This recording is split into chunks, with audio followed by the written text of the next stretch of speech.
Hello and welcome to my as of yet unnamed book review show. Welcome to the Literary Lair.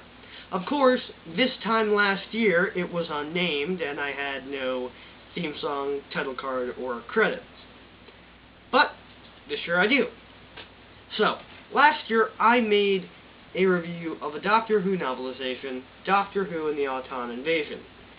This year, in order to commemorate that, I will review Doctor Who and the Cybermen. Thank you to everyone who's helped out, watched the show, or given me ideas. So, without further ado, here's to another great year of reviewing books.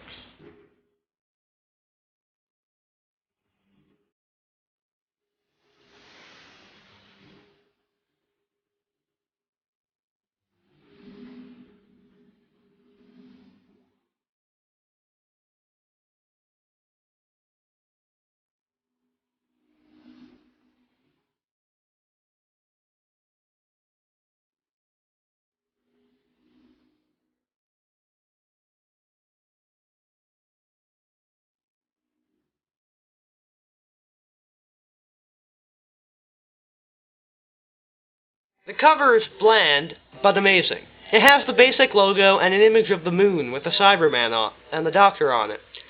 I'm taking this time to say that I love the second Doctor, and he holds the spot for my favorite classic Doctor.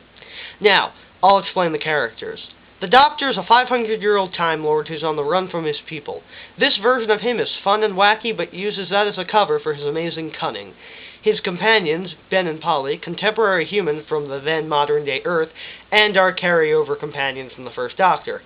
And Jamie McCrimmon, the Scottish Highlander who doesn't like the British. I happen to really like Jamie and consider him my favorite companion.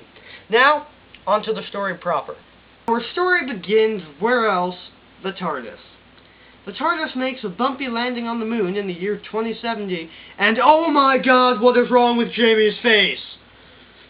That looks nothing like Fraser Hines. I get it, it was the 60s when they made this, but Jamie's face is on the wrong side of the uncanny valley. Like the baby in Tin Toy. Oh my god! Never show that again. Never show that again. So they go outside in spacesuits, and Jamie is injured when they fool around. They discover the moon base, a weather control station that keeps Earth weather in check. A weather machine? That sounds like something a convoluted mad scientist would make. Hello and welcome back to our 7.5-part series on how to be a mad scientist. I am Dr. Mike Sano, and today we're going to be talking about weather machines. Okay, so, seeing as how I am imprisoned, you mad scientists of the multiverse will have to take my place in destroying the world and creating chaos. So, today we have to talk about something very important. Weather machines. You see, weather machines are the most important part of being a mad scientist, because weather is part of everything. Think about it. If you're going to go have some sort of picnic or something, what's the only thing stopping you from going? The weather. So what do you do if you want to manipulate the weather, is you create a weather machine. But there are oh so many of them to make. You have the basic manipulate temperature weather machine. You have the shoot a ray gun into the clouds to make it rain or snow weather machine. And then you have the ones that manipulate gravity. Those are the hardest to make because you have to put them outside of Earth's gravity. Now, you could put it on the moon, but that's kind of noticeable. I suggest putting it in a satellite, and if you can build a cloaking machine, use one of those. So, remember, weather machines are important to being a mad scientist. So stay tuned for next time, fellow mad scientists, as we talk about another staple of being a mad scientist, the construction of your evil lair, and the hiring of henchmen. It's a bureaucratic thing. It's sort of important to go over a few times. So, come back next time for Mike Stano's How to Be a Mad Scientist. It is staffed by international crew under Hobson, the controller. They're using a gravity machine called the Gravitron to control the weather, because gravity controls the weather, apparently. The doctor investigates the mystery like he always does. It seems that patients have collapsed in comas and have been infected by a virus. All victims are confined to the sick bay, as to not contaminate the others. Jamie is put in the medical wing until his fever subsides. International Space Control responds to the crisis by quarantining the moon base, a precaution made more valid as a patient starts to die. Soon a crew member disappears in food stores without a trace. So, this would be a really great mystery if the title didn't give away the main villain. Jamie, delirious, begins to mumble about the Phantom Piper, his clan's variant of the Grim Reaper, when suddenly a Cyberman appears in the medical wing. The Cyberman abducts a patient, which Polly witnesses. She informs the doctor and the others, but Hobson doesn't believe her due to lack of evidence. Because when a screaming girl says there's something evil on the moon, she's usually right. Hobson soon notices the moon base's radio transmission being monitored.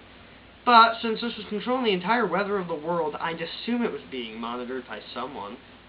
More people are infected by the virus, and the Cybermen abduct them all. Okay, this will sound like an episode of House. My assumption? It's lupus. The doctor soon works out the Cybermen have infected the sugar in the food stores to make the virus spread, thus explaining the virus's seemingly random attack pattern, depending on the crew's preference for sugar in food or drink. So this means if I had been on the station, I would have died first. They contact base, but radio transmissions are blocked. The doctor informs Hobson that the Cybermen are definitely on the moon base, and asks if the men have searched everywhere. After Hobson informs them that they have checked everywhere apart from the medical wing, a Cyberman appears from one of the medical wing beds and advances toward them. Really? They didn't check the place where the people were being abducted from first?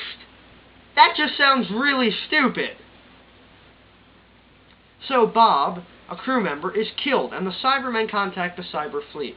The leader reveals that the dead crew members have been augmented and are under cyber control. More Cybermen emerge from hiding and take over central control. They intend to use the Gravitron to destroy all life on Earth and send Dr. Evans, the first victim, to operate it. Ben, Polly, and Jamie, now recovered, use a cocktail of certain types of chemicals, each of which attack a certain type of plastic to dissolve the Cybermen's chest units. Because the Cybermen don't have any sort of guard on them to protect that or anything.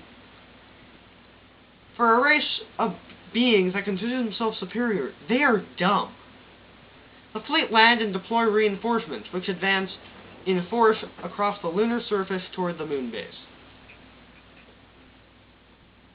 The Cybermen destroy a relief craft and use radio-controlled beams to reactivate the augmented crew members. They are soon killed by the crew. The cyber leader threatens that if resistance continues, they will fire. They use a large cannon to fire shots at the moon base, which are deflected by the Gravitron. The Doctor aims the Gravitron at the surface, and the Cybermen and the fleet are cast off into space. Hobson repairs the Gravitron, and the Doctor and his companions slip away as per usual. So, that was Doctor Who and the Cybermen. Was it good?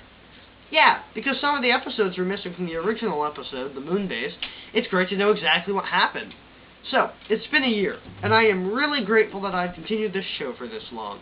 Thank you to everyone and anyone who has watched this, and I hope for another great year. Oh, and the new intro sequence will be unveiled next episode.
on to my as-of-yet unnamed book review show.